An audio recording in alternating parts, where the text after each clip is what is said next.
네, 오늘 아침에 우리에게 주신 하나님의 은혜의 말씀은 로마서 13장 8절에서 10절의 말씀입니다. 13장 8절에서 10절 말씀 다 같이 읽겠습니다. 피차 사랑의 빛 외에는 아무에게든지 아무 빚도 지지 말라. 남을 사랑하는 자는 율법을 다 이루었느니라. 간음하지 말라, 살인하지 말라, 도적질하지 말라, 탐내지 말라 한 것과 그 외에 다른 계명이 있을지라도 내 이웃을 내 자신과 같이 사랑하라 하신 그 말씀 가운데 다 들었느니라. 사랑은 이웃에게 악을 행치 아니하나니 그러므로 사랑은 율법의 완성이니라. 아멘. 거듭거듭해서 제가 말씀을 드리지만 성경을 해석하는 데 있어서 제일 중요한 건 문맥이고 문맥을 항상 의식하면서 성경을 깊이 묵상해야 됩니다. 로마서 11장에서 12장으로 넘어가면서 교리의 중심적인 그 가르침이 11장까지 있었다면 12장부터 16장은 교리에 근거한 실천의 중심이 옮겨가고 있습니다. 그래서 12장 1절에서 2절은 하나님과의 관계에 대하여, 12장 3절에서 8절은 자기 자신과의 관계에 대해서, 12장 9절에서 16절은 교회 안의 성도와의 관계에 대해서, 그리고 17절부터 21절은 교회 밖의 세상 사람들과의 관계에 대해서, 그리고 13장 1절에서 7절은 국가와의 관계에 대해서, 하나님과의 관계에서부터 시작해서 계속 관계의 동심원들이 커져서 마지막에는 국가와의 관계에 있어서 그리스도인의 삶에 대해서 다뤄왔습니다. 그리고 오늘 13장 8절에서 10절은 12장 1절에서 시작해서 13장 7절까지 이 모든 관계들을 망라한 결론, 요약의 부분이라고 할 수 있습니다. 사랑하는 성도 여러분, 인생의 성공은 소유의 성공에 있는 것이 아니라 관계의 성공이 있다는 것을 진심으로 받아들이실 수 간절히 바랍니다. 이 관계의 성공의 핵심은 하나님과의 관계에 있어요. 그리고 인생의 성공은 결국은 하나님과의 관계에 있다는 것을 우리는 봐야 됩니다. 사도 바울께서 13장 8절에 피차 사랑의 빛 외에는 아무에게든지 아무 빚도 지지 말라라고 말하고 있습니다. 참 빚진다는 거 참 괴로운 마음이에요. 이거 참 괴롭습니다. 저도 좀 빚져본 적이 있어요. 이 빚진다는 거 아주 노심초사하고 잠자기 어려워요. 이게 괴로운 겁니다. 근데 평생 갚아도 탕감하지 못하는 빚이 있어요. 그 빚이 뭐죠? 사랑의 빚이에요. 예수 그리스도의 십자가의 그 사랑의 빚은 평생 갚아도 탕감할 수 없는 빚입니다. 나를 위해서 내 대신에 그리스도께서 십자가 위에서 베풀으신 그 사랑, 그 빚입니다. 이 빚이 얼마나 큰지 1만 달란트 비유에 나오고 있어요. 1만 달란트란 돈이 얼마인지 오늘 말씀을 통해서는 기억하세요. 이 성인 남자가 하루 일하면 벌 수 있는 돈이 한 데나리온이에요. 한 데나리온. 그러면 1달란트가 혹시 몇 데나리온인지 아세요? 1달란트가 6천 데나리온이에요. 1달란트가 6천 데나리온.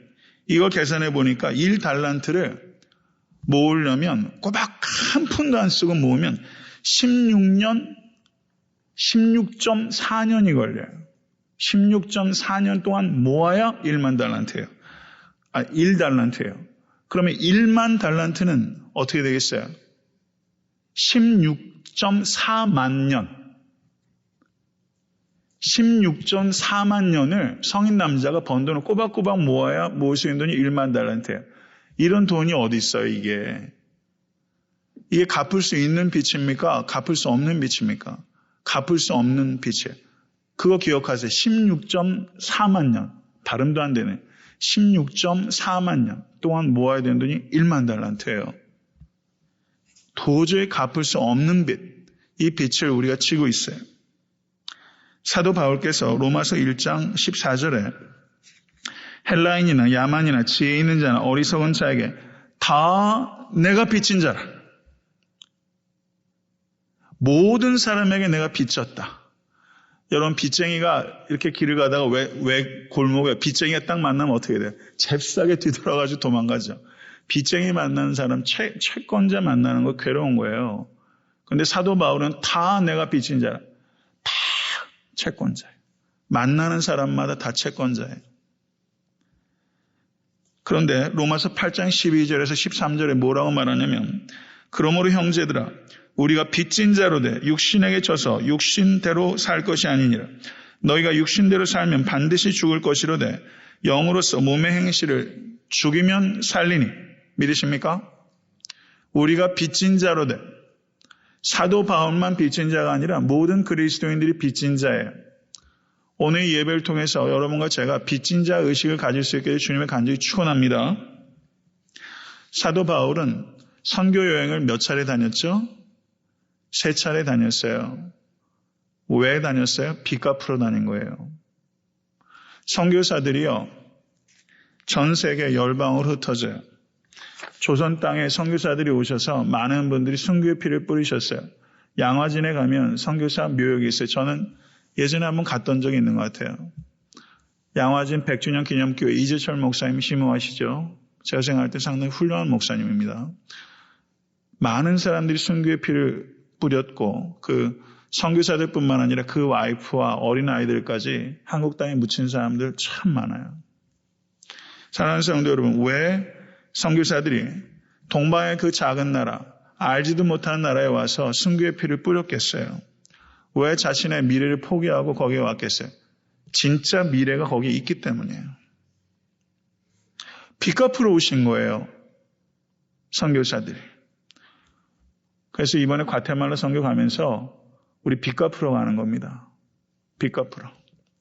누구에게 빚을 갚습니까? 예수님께서 지극히 작은 자 하나에게 한 것이 곧 내게 한 것이다. 지극히 작은 자, 그 사람에게 우리 빚 갚으러 가는 겁니다. 사랑하는 성도 여러분, 빚진 자 의식이 여러분과 저에게 항상 있게 되기를 주님의 간절히 축원합니다. 그런데 살아가다 보면 어때요? 내가 준 것, 받은 것, 어떤 게 더 크게 여기면서 살아갑니까? 받은 것은 다 잊어버려요. 준 것만 생각해요. 여태까지 인간관계 그렇지 않아요? 내가 준 것만 생각해요. 은혜는 물에 새기고 원수는 돌에 새긴다는 말이 있어요. 그게 다른 사람 얘기 아니잖아요. 내 얘기잖아요. 여태까지 우리 그렇게 살아요. 다른 사람들한테 도움받았던 거는 그냥 물에 새겨요. 얼마나 쉽게 있는지 몰라요. 그런데 나한테 조금 불편하게 했던 것들은 아예 돌에 새겨가지고 그건 어떻게 잊어버리지도 않아요. 사랑하는 성도 여러분, 내가 준 것보다 받은 것을 크게 여기시는 여러분과 제가 될 수 있게 간절히 바랍니다. 준 것은 그냥 잊어버리십시다. 그냥 받은 것만 기억하시면서 그러면 원망할 것도 불평할 것도 없어요. 내가 어떻게 해줬는데, 이게 우리의 입에 붙어요. 내가 이 인간을 어떻게 해줬는데, 어떻게 은혜도 모르고, 이런 얘기 우리 참 많이 하잖아요. 교회를 대해서도 마찬가지예요. 개척교회 목사는요, 내가 이 교회를 개척했는데 말이지.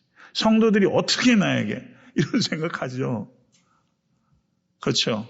개척한 목사의 위세는 대단해. 그 후임자랑은 또 차원이 달라요. 그렇죠.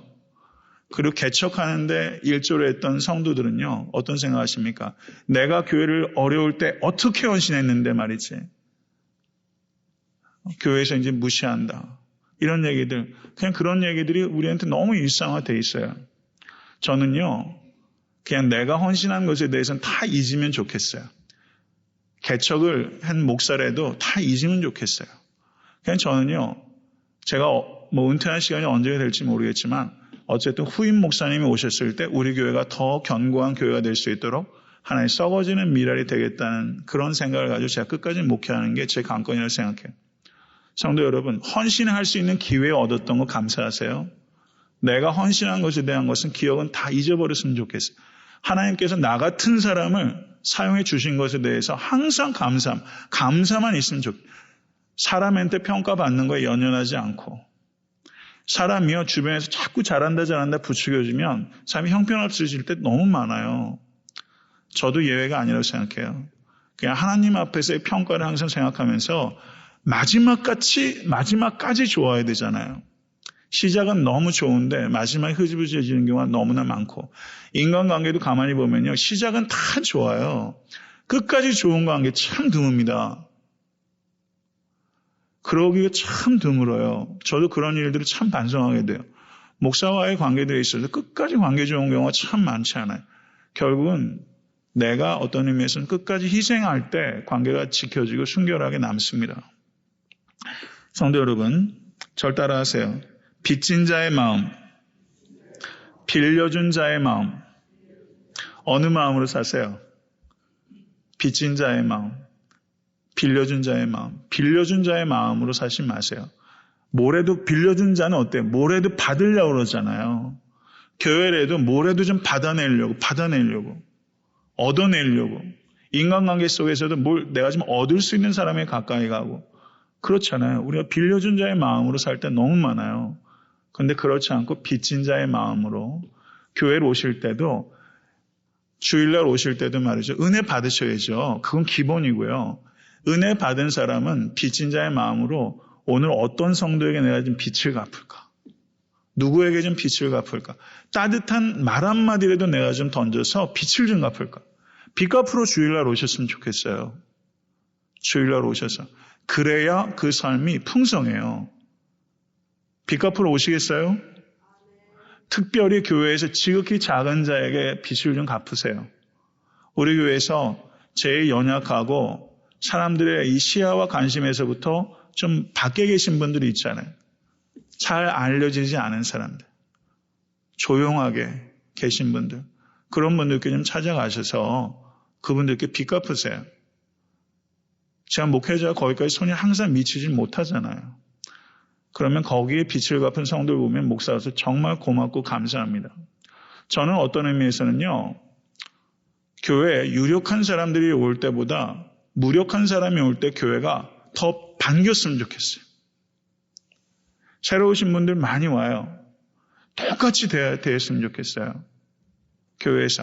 어떤 의미에서는 그냥 특별히 돌보지 않아도 잘 하실 분들은 그냥 좀 가만히 어떻게 하시든지 교회를 결정하실 때까지는 기다리고요. 이분은 다른 교회 가서도 좀 외로우시겠다. 이런 분들은 그냥 찰거머리 같이 붙어가지고 말이죠. 그분들은 우리랑 같이 좀 신앙생활 하십시다. 좀 그랬으면 좋겠어요. 제 새가족부한테 그거 좀 강조할 거예요. 그냥 세상에서도 어디 가든지 이렇게 관심받고 이렇게 주목받고 하시는 분들은 그냥 좀 가만히 저희가 그냥 덤덤하게 기다리고요. 너무 어려우시겠다 싶은 분들은 저희가 지나칠 정도로 좀 환대할 수 있었으면 좋겠어요.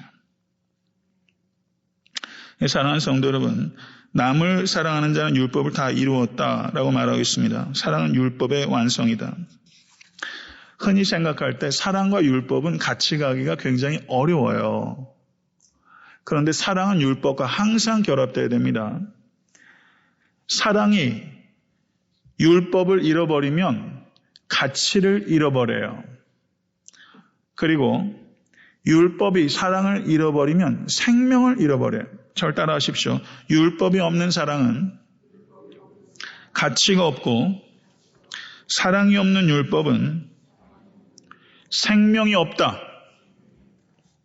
사랑은 한 번만 더 따라하세요. 사랑은 눈 감고 하는 것이 아니라 눈 뜨고 하는 것이다. 사랑하면 눈 먼다는 얘기 많이 하죠. 그 세상 사랑 얘기예요.